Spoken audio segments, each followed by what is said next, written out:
1/5, এটা অপ্রকৃত ভগ্নাংশ।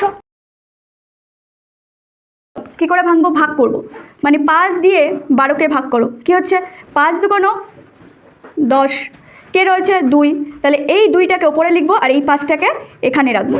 অর্থাৎ এই অপ্রকৃত ভগ্নাংশকে প্রথমে আমি মিশ্র ভগ্নাংশে নিয়ে গেলাম, এই অপ্রকৃত ভগ্নাংশকে মিশ্র ভগ্নাংশে নিয়ে যাওয়ার পর এটা কত হলো 2/2/5। এইবার দেখো এখান থেকে একটা সংখ্যা রেখা টানো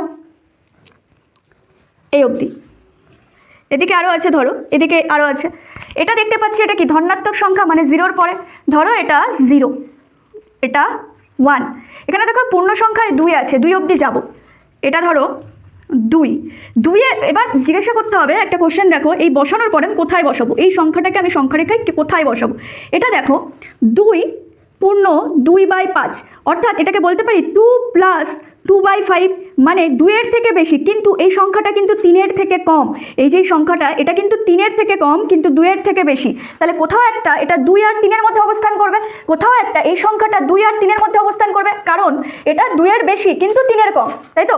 তাহলে দেখো এখানে কতগুলো ভাগ আছে? 5টা, তুমি কটা কাটবে? 4টে, দেখো 1টা 2টো 3টে 4টে কাটলে, এইবার তুমি এখানে কি লিখবে? 3 লেখো, গেল 2/5, তাহলে এটা কি 1/5, এটা যদি ভাবি তাহলে এটা কি 1/5, এটা কি হবে 2/5, তাহলে এই যে জায়গাটাই হচ্ছে 2/2/5, এই যে জায়গাটা হচ্ছে কি এই যে জায়গাটা এটা হচ্ছে কি 2/2/5। এইভাবে মূলদ সংখ্যাকে সংখ্যা রেখায় বসানো হয়।